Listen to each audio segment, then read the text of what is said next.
What is involved in running a trap line? Oh boy, the first thing that you do, the very first thing you have to do in running a trap line is determine what you have for animals around. And if you've got nothing but beaver and muskrat around, it does you a little good to get very good at trapping coyotes and fox. Mm-hmm. So the first thing you have to do is prospect, and you have to go learn the tracks of the various animals, and and uh, and become proficient at identifying the tracks, Mm-hmm. so that you can uh, correctly identify the species that are in the area you're going to trap. Mm-hmm. Then, then uh, once you identify the species you have available, then you can go out and once then you can go and make sets for that species in that area that you're going to trap, Mm-hmm. and that's the first thing you have to do is identify the species that's available, and you do that by simply walking throughout the area where you're going to be trapping, or snow machining, or dog sledding, or however you intend to run the trap line. Uh, a real important species is the snowshoe rabbit, snowshoe hare. It's very important to the native people, and to anybody who chooses to live that lifestyle. And one of the ways that they would get the rabbits would be along the shores of lakes. They would look for places where there was either a peninsula sticking way out or a narrow spot, and they would station a person or two by canoe usually, or boat, out at the narrow spot, and then get several beaters, I guess they call them in Russia or in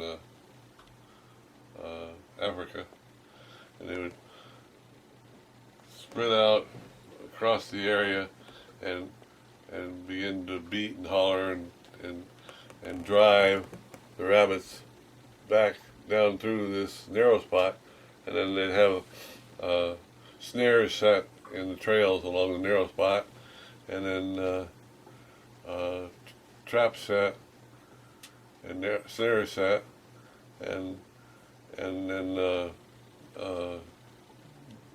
people stationed with guns at the far end, where the rabbits would come running along, and they would get caught in the traps and snares, and then if those that went on through, they would get them in the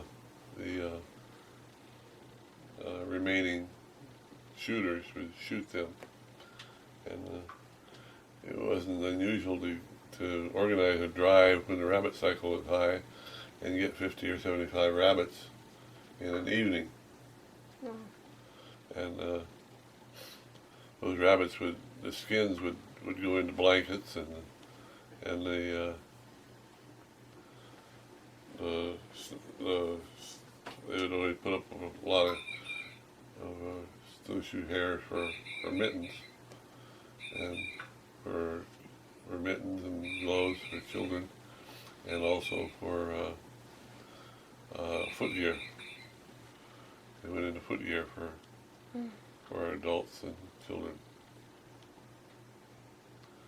And it was real important to have a good stock of rabbit fur because you went through them pretty fast. You know, you put one on there every couple of days, every 2 or 3 days, you'd put a fresh one in,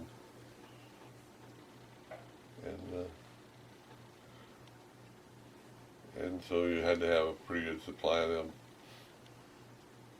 And then they were weaved and braided.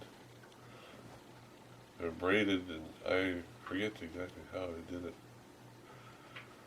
They would take a rabbit and cut it in circles, and take a rabbit hide and cut it in circles and make it long and narrow. I'm trying to remember how they did that. And then they would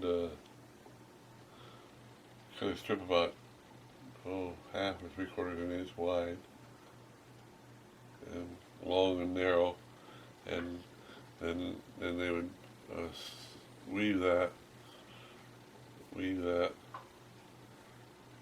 and then that was when they ran out, they'd sew another one on the bottom of that, and then they would weave that, and they would make a blanket. They would twist it and make it into a blanket. And Like weaving. yeah. And by doing it that way, they were able to make any configuration they chose. Oh, gee, the rabbits was the least of our species that we would concentrate on. Muskrats were very popular at that time in Alaska. Mm-hmm. Muskrats were very well received by the fur market. We would get $2 a piece for Wow. muskrats sometimes. And my father, later on, in the later years, became a fur buyer and a trading post operator, and he would buy them. And the big item was muskrat, and then there was mink, which was a very popular fur. Mink. Mm-hmm. We trapped about everything. We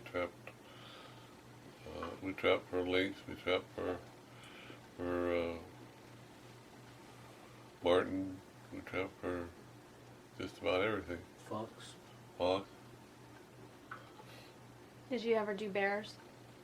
bears. No, bears was outlawed. Oh. You couldn't trap for bears. You couldn't trap for bears at that time.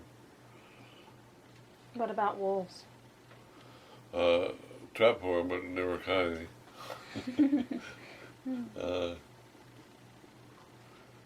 They were a little too elusive for a kid. Mm-hmm. I think wolf and fox and coyote we would occasionally, kids would catch a fox, although I'm sure, Mm-hmm. I don't recall catching any fox.